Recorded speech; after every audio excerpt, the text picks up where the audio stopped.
Truly awesome to all be together again.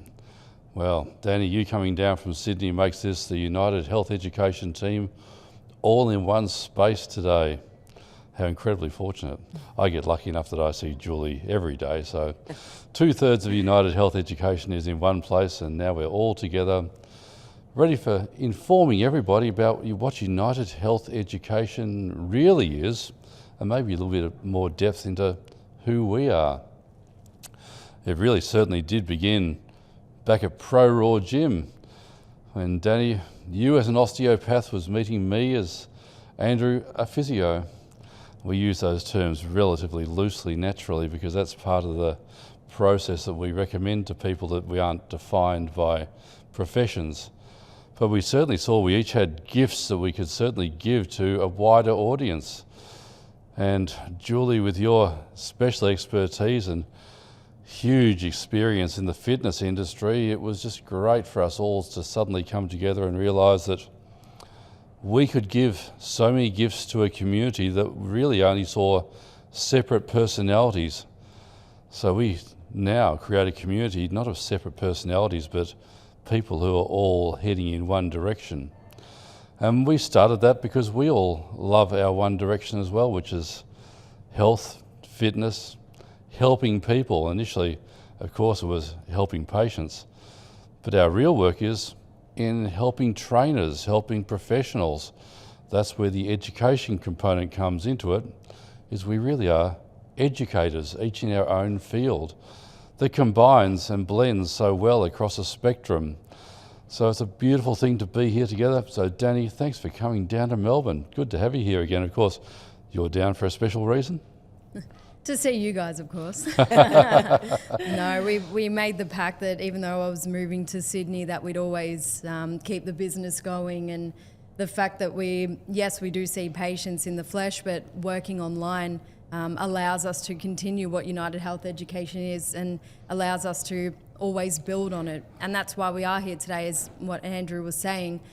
We're here to really show you guys now what we've been working so hard on to take United Health to the next level. And we've really built that based off what our followers, our clients, our patients have requested from us, because it is a bit of an epidemic in a sense that there is so much missing from the allied health space, and there's so much missing from the fitness world. And we've recognised those missing links, and it's awesome to be able to work with you guys to be able to connect everything. And as Andrew mentioned, yes, we use our titles very loosely because we may have studied and received a title, but after you graduate, I think that's when the work actually begins. So it's really cool to be here today to be able to show everyone what we've been working on and give you a little bit more information about where we plan to take this as well. Yes, lose your religion is one of the things we recommend to all professionals in the health sphere, is that don't become obsessed just by the title that you have or the area you work in, because everyone else has gifts that you can open your ears and eyes to receive. And that's been the biggest part of our United Health Education, is uniting so many aspects, from the physical, the mental, the aspects of anatomy, the exercise work. Of course, when we first started doing our seminars, we wrote so much coursework, and Julie, of course, was so much of our exercise model because of your expertise and excellence in exercise performance. Absolutely. Yes, so you talk about losing your religion. I distinctly remember in 1986 when I graduated as a registered nurse. I was probably one of the very first, maybe even second cohort that actually did and graduated with a degree in nursing. And so there I was working as a registered nurse, and on the sideline working as a group fitness instructor. So my love of health and movement has always been there since I've been 18. So, yeah. What drove you into that, Julie? What drove me to nursing? Nursing and in the fitness world. I probably have that personality that has always been about helping. I am an empath. So it just naturally dawned on me that I was going to work in the health profession, in the helping profession. And I've always been active. I don't actually remember a day, apart from 9 months of being pregnant, where I didn't move as either as a participant in group fitness or as an instructor. And Dani, what age did you first pick up a tennis racket? Yes, I think I was about 10. Yep. Dad forced us into some kind of sport because we were getting on the larger scale compared to our friends, and Dad says, right, you guys have to play a sport now. It's getting a bit ridiculous.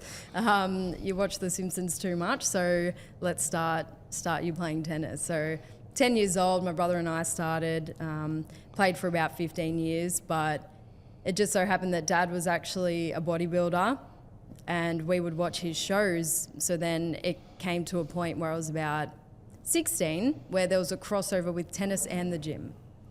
And then I actually just started taking the gym a little bit more seriously because it was independent, really. You can go in at your own schedule, work on what you wanted to.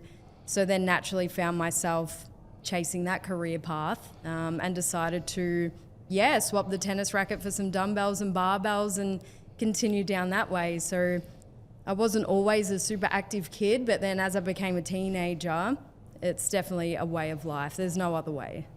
And somehow you ended up in a career of osteopathy to start. How did that choice happen? Similarly to Julie, I mean, we were, working in the gym space felt so separate from allied health in a sense, like with your nursing and group fitness instructing. I was a personal trainer first, but then became an osteopath, yet the worlds just felt so separate, and they still kind of do. I mean, as an osteopath, yes, we learn anatomy, yes, we learn beautiful hands-on techniques and how to address your patients. However, there is still a big lack in learning movement and learning exercise rehab. So that's where I started to really become almost questioning the coursework. Why did we not learn much exercise rehab? I mean, I'd spent years being a personal trainer, teaching my clients how to move well.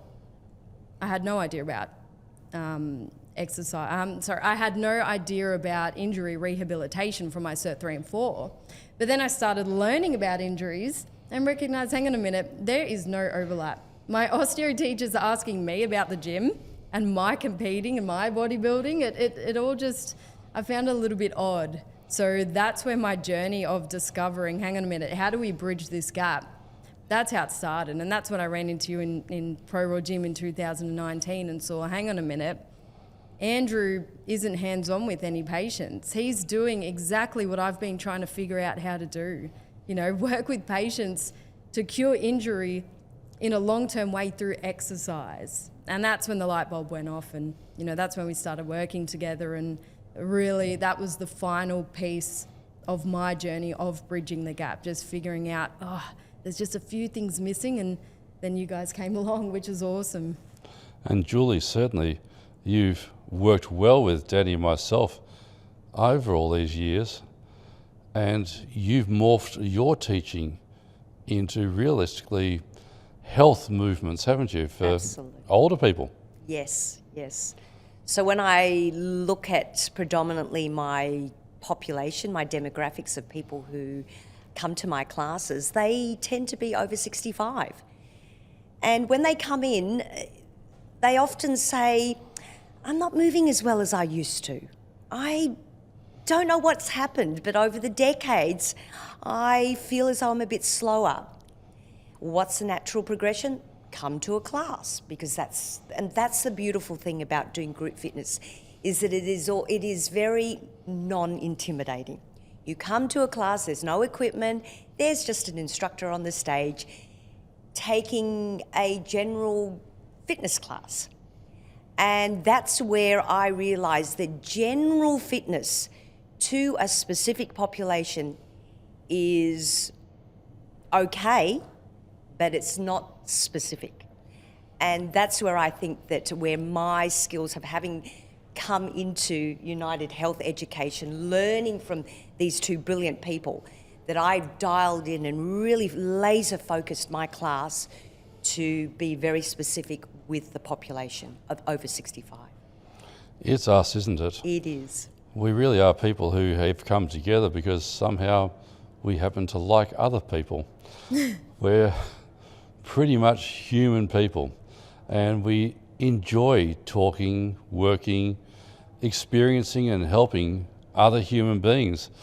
It's what drove us into health. We're people who, we wouldn't be accountants and lawyers in our life, no matter if it was far more financially opportunistic for us. It wouldn't matter. This is where our lives are passionately drawn towards.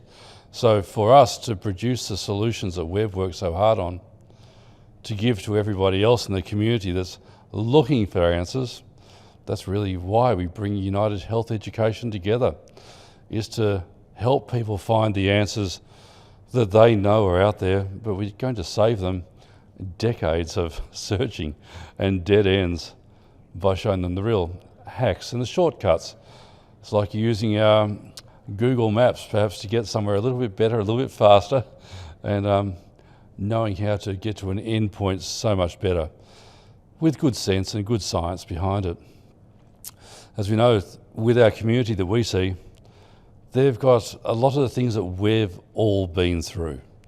So they're coming to us to learn not only better ways of doing things, but there's a lot about being a health professional that involves you, not just your patient. And one of those things would be experiencing the burnout. We'll start off with discussing that burnout experience. All of us, I'm sure, have experienced what it's like to be so giving to everybody that you work with. You're answering questions late at night when you shouldn't be. You're giving your time away from perhaps your family. You're spending more time. You're starting earlier in the day. You're finishing later at night. Well, you love working with people and people want you to help them, and you can't stop yourself. How did you handle, Dani, the burnout experience? What happened for you? Fair few tears. No, I most experienced it while I was in my 5th year of uni, so doing prac work. I was still teaching people as a personal trainer, so I had all my studies, had my clients, but then also was prepping for a bodybuilding show, all in the 1 year, because I just love filling my plates with things and realised, okay, something amazing is about to happen after the top of this hill. I just have to get there. I don't know what it is, but I just kept chasing what I love doing. And I did consider not finishing my degree, which I'm so glad I did, because that would have been a nightmare. So just kept going. And you have to make sacrifices. I mean, I was not social at all. My life was very linear. It was just about my training, my eating, to lose weight for the stage, seeing patients, making sure I passed university. So it was just a big juggling act, to be honest. And yes, it was very exhausting. I would never put myself in a situation like that ever again, but I'm glad I did at the time, because there was not really one person that I could model. And I didn't have someone, as you said, showing me the Google Maps. It was me just trying to create my own. And that's where I think a lot of the exhaustion came from. So sort of wandering in the dark with so much passion and drive that I was almost sprinting in the dark. But yeah, it did take a lot out of me. And how have you now managed to recognise not doing that again? What is it about you and managing yourself? Because you're still very passionate, you're still very busy. How do you recognise and prevent yourself from burning out now? Definitely, I think I've got myself into a position career-wise where I can be a little bit more flexible with my time and energy in a sense. And the three of us have really created a path that's so strong. There's no guesswork anymore. I don't feel alone. I feel very supported. And I'm very confident in what we do. So that's where a lot of the mental exhaustion came from, just the uncertainty, which we still get. I mean, this is the first time we've done something like this today, but we lean into that uncertainty with confidence as a team, and it really has helped. So that really gives you a key as your burnout was very mentally draining for you, not just the physical work that you handle so very well. It really was a mental aspect that you've got to learn to handle, and we look forward to helping our people that join our community and membership, through our stories, perhaps we can give those advice that they need so they can recognise it and avoid it. And Julie, you certainly went through the burnout experience in your profession as well. Yes, as a nurse, you practice in a model that is based on a sick model. Patient comes into the hospital, and by that stage a diagnosis has been made and treatment takes place. Often the treatment may really be just symptomatically based on, let's just get this patient out of pain. And when you look at that model and you see the patient coming in time and time again, whether it's in a hospital situation or like yourselves as practitioners, that burnout becomes very evident because you don't get a resolution. It's almost come in, go out, come back in, and it's a recycle. That to me is not a very satisfying way that I could see how I was nursing. And as a result, it was only a matter of years before I sort of said enough. And I'm sure that, as we know, the story between Andrew and Dani and myself, it's not the way that we like to practice anymore. So that's where burnout came to the end, and I jumped off that ship and have now moved into a model now that is based on prevention and solving the issue. Now you moved out of the nursing profession and went into the group fitness. That Absolutely. in itself involves burnout. How many group fitness instructors have we seen burn out? Yes, group fitness, what can I say? It is a merry-go-round of doing as many classes as you can, and particularly if you're a full-time group fitness instructor, you'll know you're not only taking your own classes during the week, in the 7-day week, but you'll say to yourself, oh, I will cover someone else's classes. And before you know it, you haven't taken into account your own self-care, which may involve taking time off, doing your own training, moving from class to class, and really not paying attention to your own nutritional needs and your own mindset. So yes, Andrew, you've identified where, as a group fitness in the fitness sphere, that can really be neglected. It does take us there, doesn't it? It does. We all get that burnout experience, and it usually comes from serving other people more than you serve yourself. And professionally, once you've graduated, you tend to do a lot of work to try and financially catch up. And so you are running odd hours quite often. And that's okay. You just need to be aware when you start to run down that you're not going to service anybody very well. If you're burnt out, you're not going to give the best service. Did you go through any of that over your career, or even Definitely. Just yeah? Yeah. I mean, we just talked about how doing the American tour just recently, I was on for, I think, 11 weeks, every minute of the day. Seminars, workshops, working with people. And it was, my mind and body was set to perform. And the moment I finished with the last commitment, I spent 4 days in bed straight after that, couldn't get out. And that was a necessary set. It was saying, this is a mission to achieve, be on, give 100%. And then the body said, time down. Great. 4 days of just not doing anything, not servicing anyone, not looking at the phone, being totally allowing myself to settle. And then the following weekend, another seminar, another podcast, but being fresh and being able to give my best. So your body and your brain can often tell you when you need to stop. And there's no need to do the grind at that point. You will definitely do better if you do step back. We enjoy the fact that we do sometimes carry out missions. We set a goal, and regardless of what that goal requires, we just don't stop until that goal is achieved. Well, once that goal is achieved, I think it's a good time to appreciate the goal before resetting the next goal. Burnout, it can certainly work, especially for people who are very successful in the industry as well. So you can be super busy and you're going to really enjoy the ride, but at some point you do need to give it to yourself And then on the other side, the people who aren't super busy are burning out because they're doing the 5 o'clock session with their person in the morning, then they're doing a 6 o'clock, and then they're off until 3 in the afternoon. And then they're doing the late night session. They're catching the 7 and 8 o'clock just to make the money. Yeah, you've got to be very, very wise about how you manage yourself, and that's where United Health Education really comes in, is we can save you a lot of that burnout experience by giving you the tools to manage yourself so much better.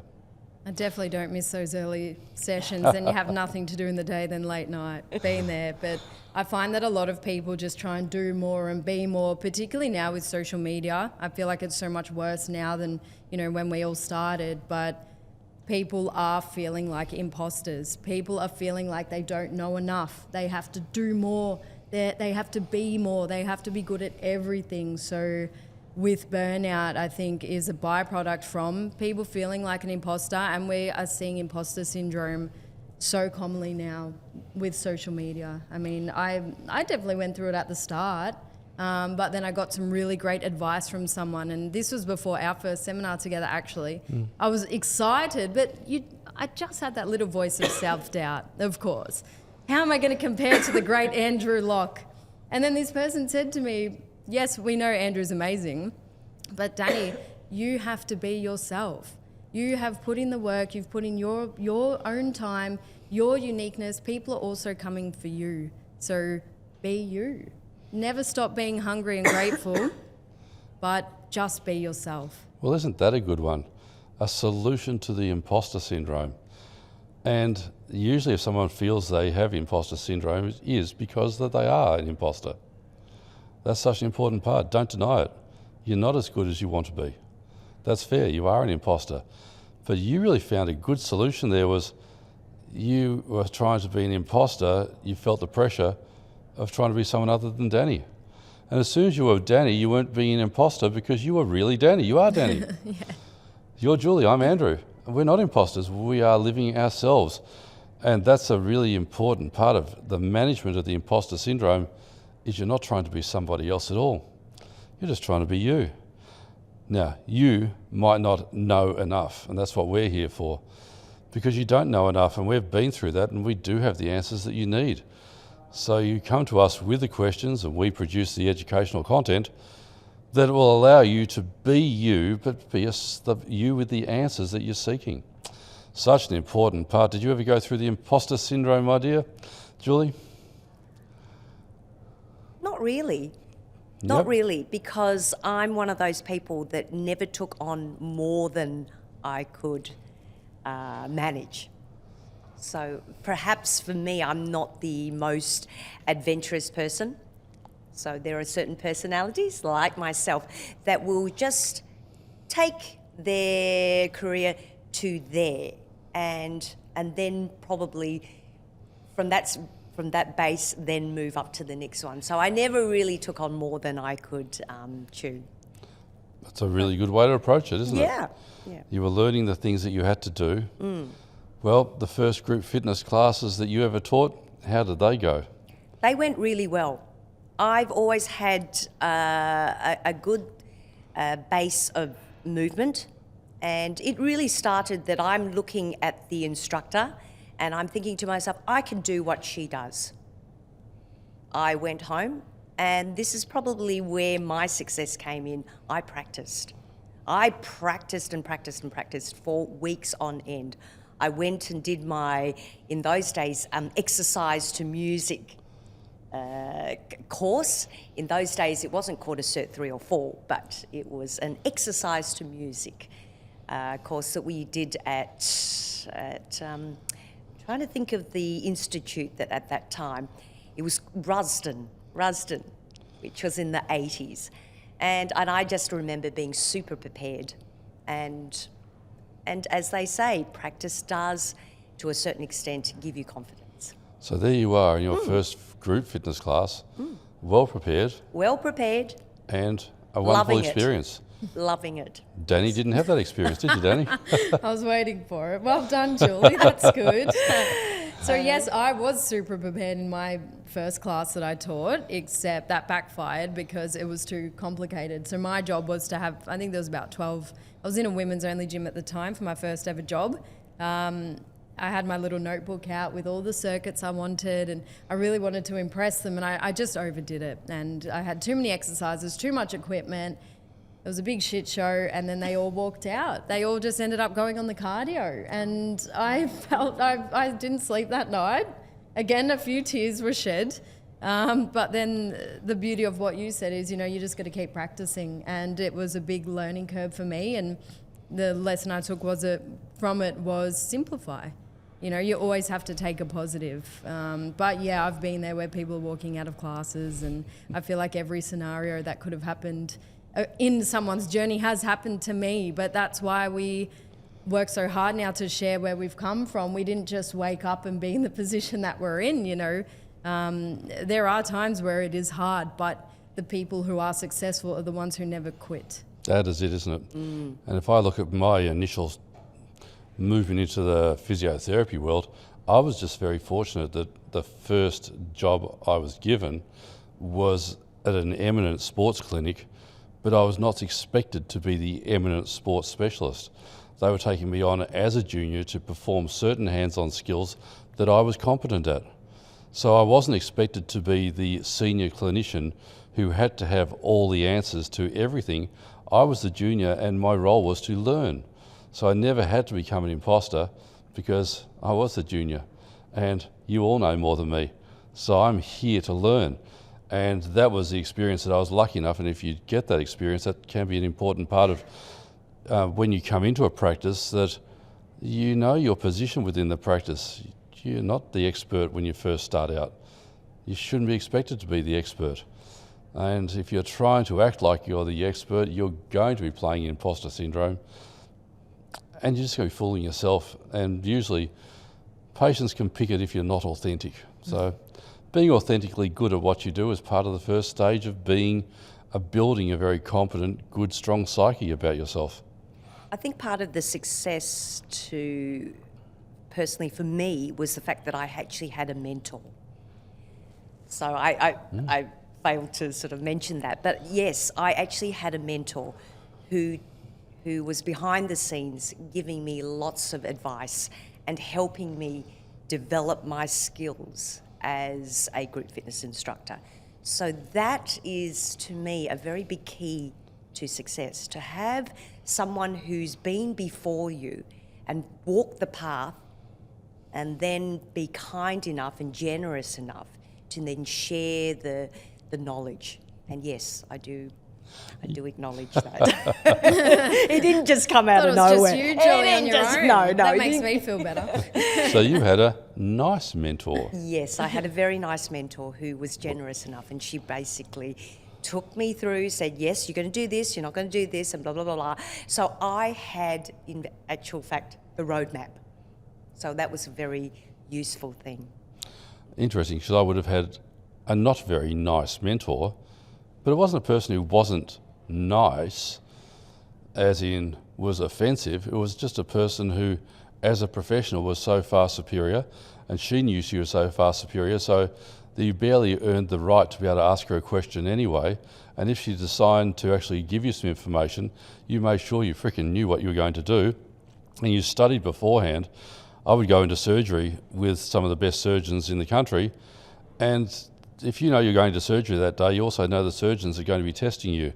So you would be doing your anatomy work the night beforehand, very much reviewing the things you've done, because the first thing the surgeon does is they start cutting up. What am I doing here? How long does this one take to heal? Wow. Oh, what's this nerve? Where's that going? And it's all about that you actually don't sometimes have, mentors don't have to be patting bunny rabbits. Your mentors can be some fairly significant, influential individuals who are just making sure that you rise to the level that you're supposed to achieve. I've amusingly watched some great clinicians absolutely rip other professionals apart. Well, because they weren't competent enough to earn the right to be at the level that they were working at. So mentors can be nice, you get the right ones, and sometimes they're out there. Sometimes they can be a little bit solid and they can be confronting. But there's always, realistically, if you're lucky enough, there's nothing personal in those attacks.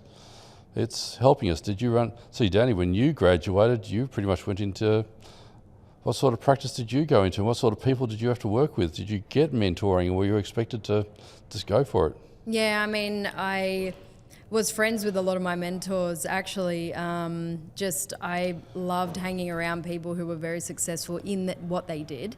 So I never really had one person to guide me on my path, but hung out with some pretty cool people, you know, top athletes, business owners, and just, you know, even yourself. I made sure when we didn't know each other, I tried to sit at the front of your seminar.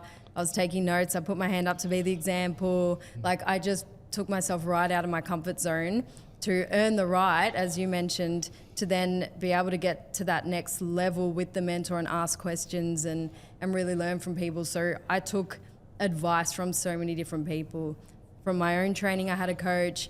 You know, I learned a lot from you. I learned about business from people. So I think that's really important, to never try to be exactly like someone else, but pick and choose the advice you take from different people and then create who you are as an individual. That's a perfect way to be, isn't it?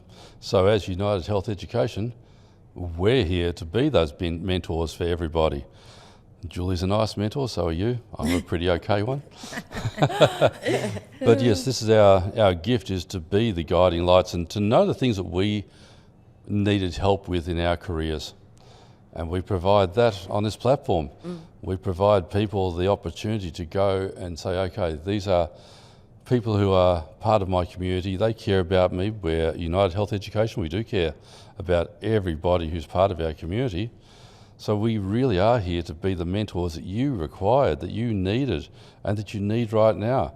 Even now, we ourselves, we still have people that we look up to, and we have great relationships with them. So it's a community, it's a worldwide growth, it's organic what we do. We'll bring you to the level that you want to be in your life, huh? The great thing about what we come as three is that each of us is very individual. Our personalities are very different. With myself, I tend to respond better with people that are positive. I know that for other people, they like a mentor that's a little bit harder, puts a little bit more pressure on them. For example, hey, have you done this, this and this? Some people may not respond to that. So each of us brings to United Health Platform a different personality. And you'll find that in the way that we put out our product. So our products are very different in that there may be some teaching tools that will be more about a bit softer, a bit more beginners. And then you've got some other products where Andrew will present in more of a way that is, this is what you do, learn this, blah, blah, blah, blah, blah, blah, blah, and that way. So I always find that our product caters for as many people as possible.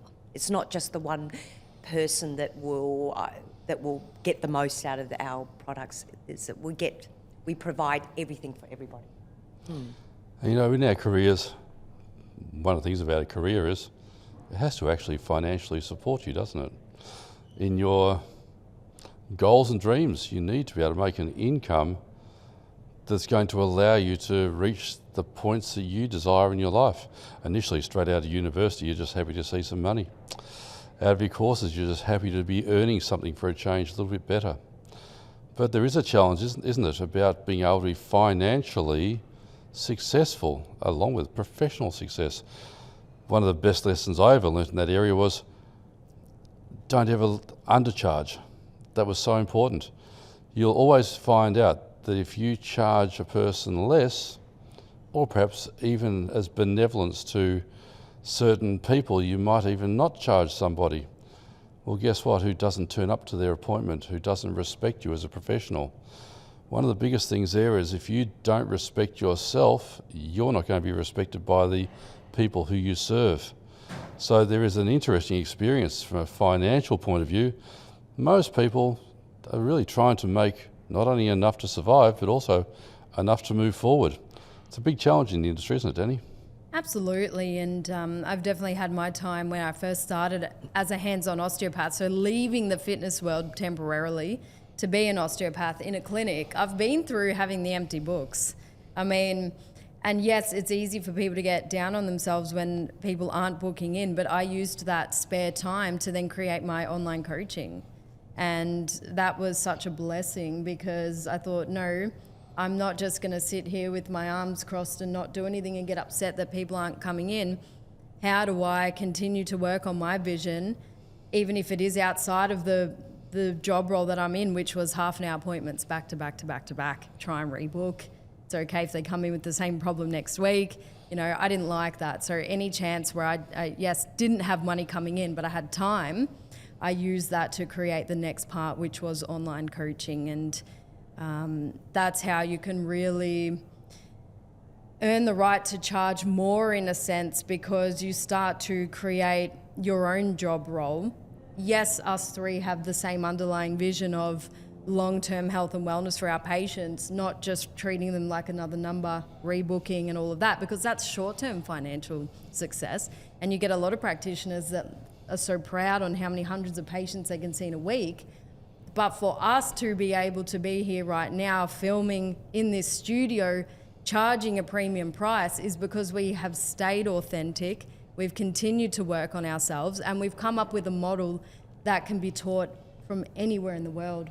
And at the end of the day, yes, we enjoy getting paid a premium price, but we want to be able to teach you guys to actually earn the money that you deserve, but feeling good about it and not feeling gross where you know you didn't fix your patient, but you're really good at sales, so you still got them to come back in again. That is the worst feeling, and we don't encourage that. So I think it's pretty cool what we do and how we do it in that way. And there are people whose motivations for being in the profession are purely financial and they're not people focused. I'm not there to judge them. That's the way that they run their life. And I worked with a chiropractor once who saw 100 patients in one day. Now, do you know how much care any of those actually got? Yeah, not much. But he was not concerned with patient care. His model was, how much money do I possibly make?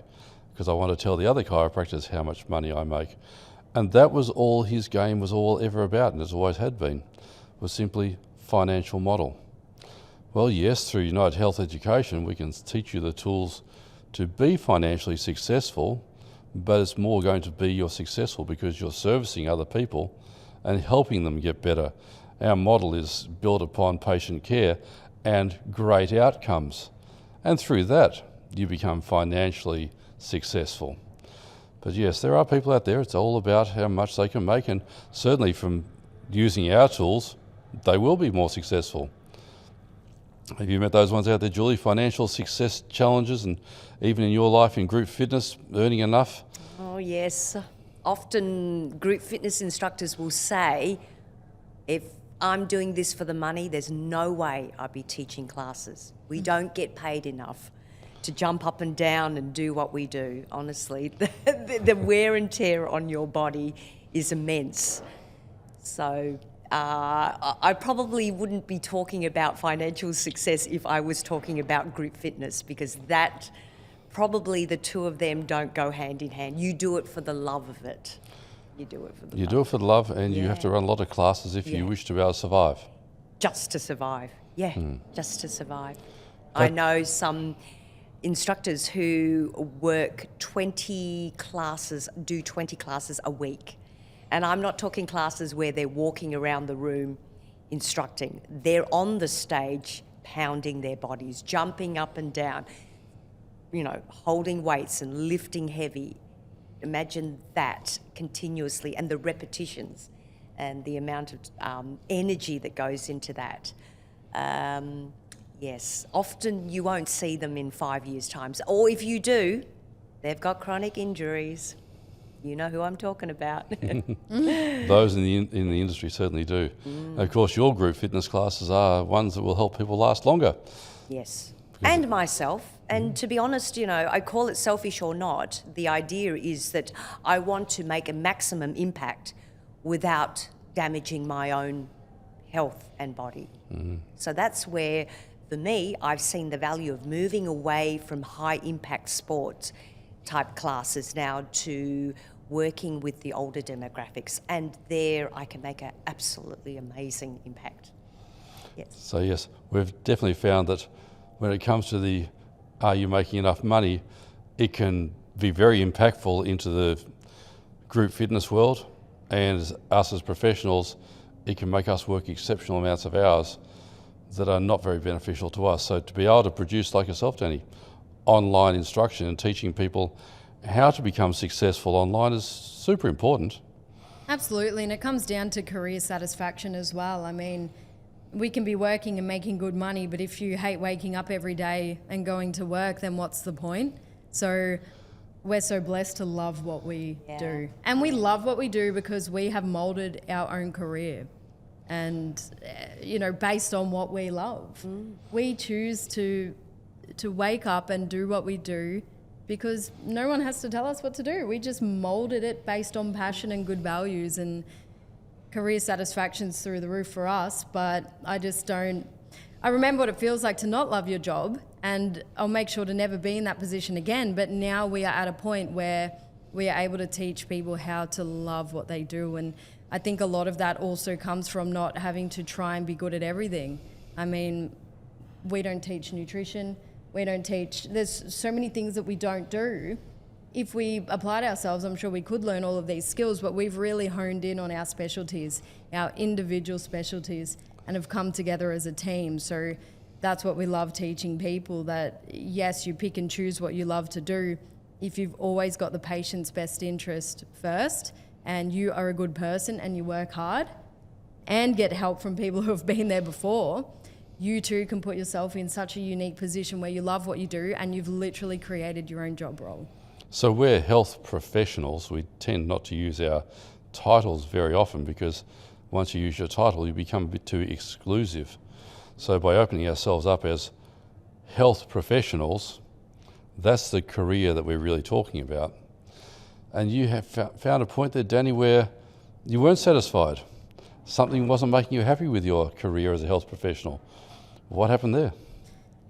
I think it was just the lack of the ability to expand. And it was a bit of a rat race. I mean, talking about burnout earlier when I was studying, but then I also found that in a career sense where there was no flexibility.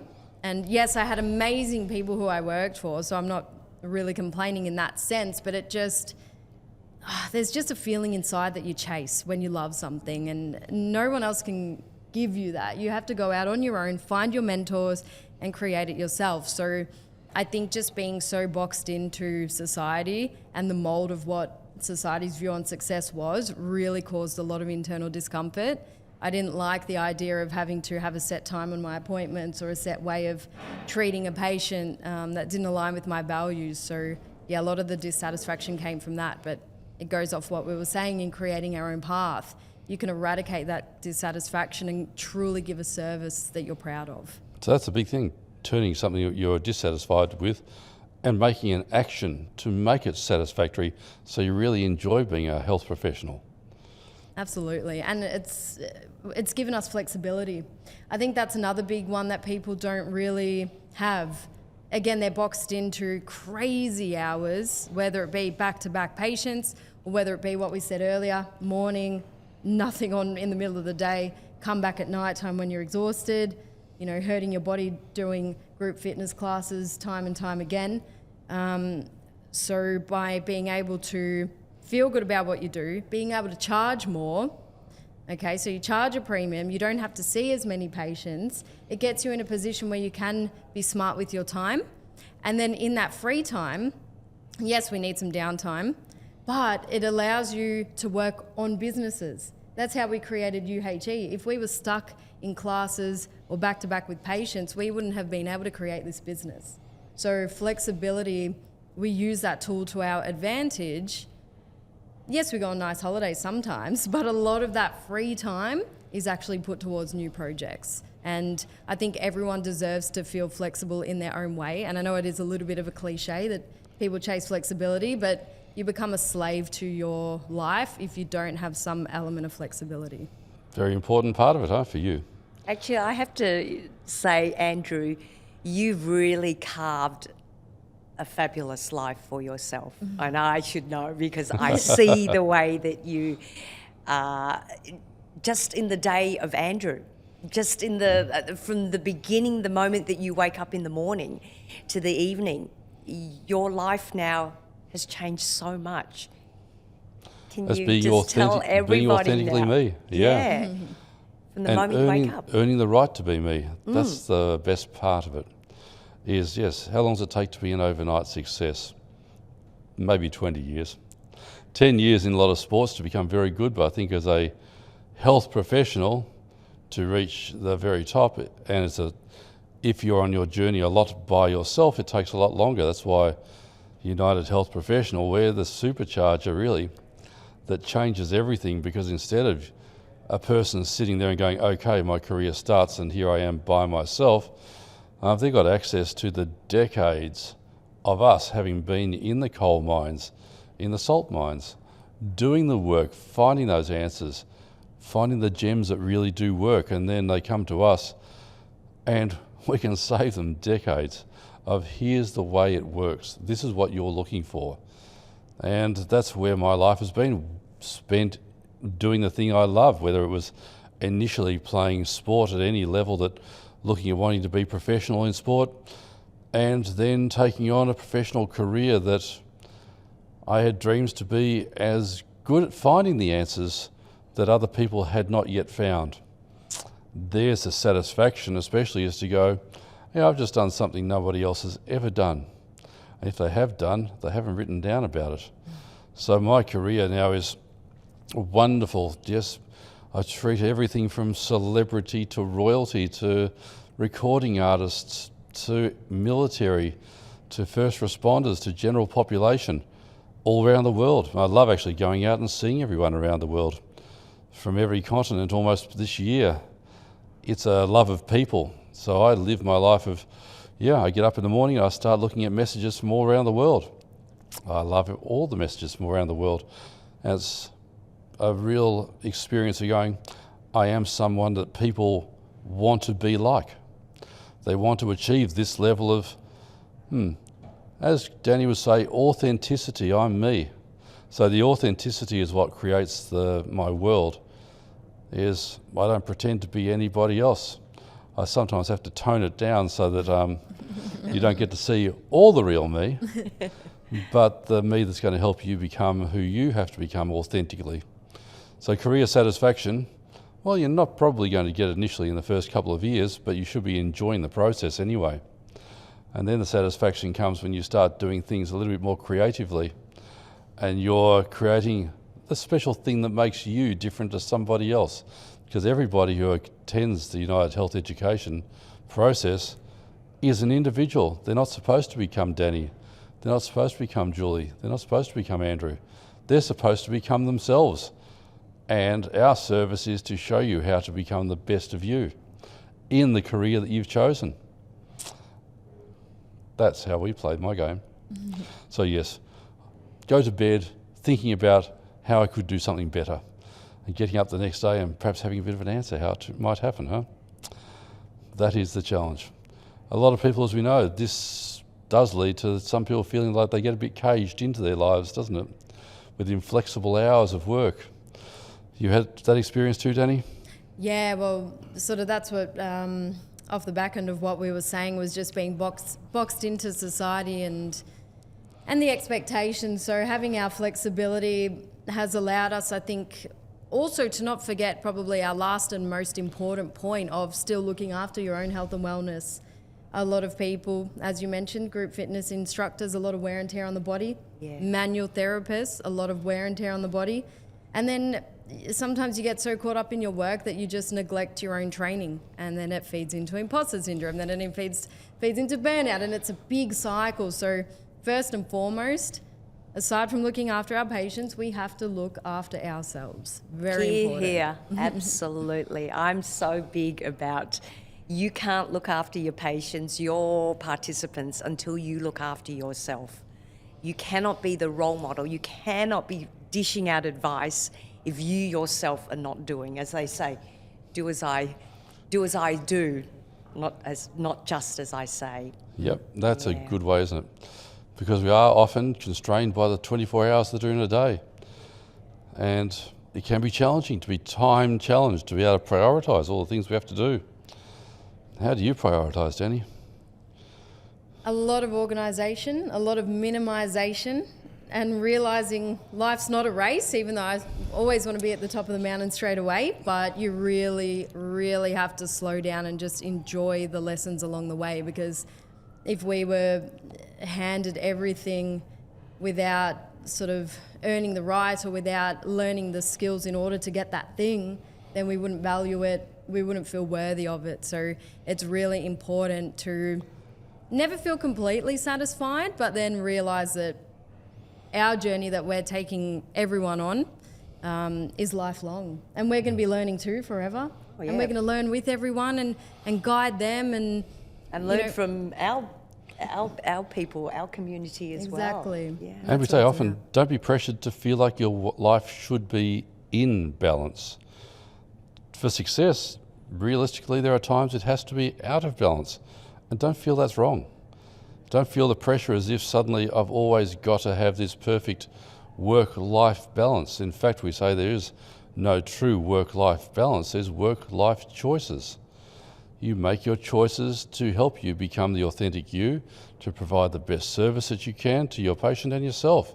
So work-life choices has to become the approach, rather than saying, I've got to have this perfect balance, because if you are truly balanced, you may be a very happy person, but you may not be, because you'll sacrifice something because you think you have to be balanced. To recognise that it's not wrong to have to give more time to certain things at certain times, to be successful and then be authentically you, to resolve the imposter syndrome you may feel there. It may require that you're actually going to do a bit more work and have to ignore other parts of your life. So be aware that, don't be so pressured that I have to be balanced all the time. That's not a very natural way of existence anyway. We need to be able to accept that there are times when we are going to focus and other things suffer. But the things we focus on didn't suffer. They helped us go to the next level, didn't they? So those solutions are super important. And our approach, as we say, is very much patient-focused, is very much client-focused. It's about getting the best outcomes for the people that we deal with. That comes with certain experience, doesn't it, Dani? Absolutely. So that's why we've created or taken our work online. I mean, we've been doing our work together for years and individually for decades, but we've gotten to the point where we do have an amazing online resource for everyone, and to take you through, you know, what we went through, but the easier parts, not the hardships. We've done the hard yards. We want to take you and give you that roadmap, as we were saying, to the career of your dreams, your version of what your ideal life looks like, your version of what flexibility look like, your dream income. And we're teaching you the foundation and the pillars of what we use every day, from a physical standpoint, training, mindset, teaching others. You know, we're here to help people just create their best life, because we're living the dream every day. And yes, we still have hardships, but we've done well to come to where we are now from what we've come from. United Health Education certainly gives our tools to other people. The things that they're missing, aren't they, really? Because Julie, you can look at how you've morphed your instruction now to help people move better, and people who've lost movement. Yes, so when people come to my class and they say, oh, I've never been to a class before, and you can tell that they're over 65, no one ever has the handbook on how to age. As I said, if there could be the handbook on how to age, it might be a little bit easier. I'm sure you could buy it from a bookstore, but the ultimate handbook is never given to anyone, and it's only through self-awareness, and that may come from just education. Hey, are you able to turn your head? For example, are you able to turn your head without turning your whole body? Neck mobility. So how amusing is it? I mean, even this morning you got a call from somebody in America who was saying, I've got a 94-year-old patient who I've just been asked to work with. And they look to you for a resource, because you can help people learn and teach others how to move better. Yes, yes. And it doesn't have to be complicated. I think people get very scared that, oh, I've got a 92-year-old who's got heart conditioning, they've got diabetes, and blah, blah, blah. take that all away. Focus on what they're actually coming to you for. And they may say, I just don't want to fall. I want to be able to walk well. Come back to the basics. And again, I come back to our beautiful resources at United Health Education, which is all about stability, which is about coming back to bringing back movement back into your body, which for all of us, we have lost. And it's coming back to say, hey, I haven't got my neck mobility. I need to bring it back in. And again, it doesn't have to be rocket science. It's just that with what we do, we bring it back and make it simple. We play the long game. I hope we can all be 94 and still training and, you know, even make it to 100. So we're definitely in it for the long game. Yeah. It is, isn't it? So these are the tools that we can certainly help everyone with, is to become confident. Whether you've got a 10-year-old patient or whether you've got a 100-year-old patient, human beings have certain anatomy that we all are consistent with. We all move in 3 planes of motion. Well, as a professional, you can learn from United Health Education what the principles are that apply to all human beings, and just understanding the variabilities that come with certain ages and certain experiences in life that may make a person a little bit more broken by the time they come and see you. It's about really, our resource is there for all these answers. We've been through it. We've enjoyed building it, and we continue to build it. It's only better because everyone asks us questions. The more interactions we have, the better it is. So we really enjoy the United Health Education journey and our collaboration together. Now we all enjoy each other's company so damn much. Yeah, we do get so much, and it's us at the top of the community can give to our people at United Health Education whatever they need to become a great health professional and to fulfill their dreams about being an authentic individual, who they are. No imposter syndrome. You are who you are, but maybe you just need the answers to help you deliver that person better.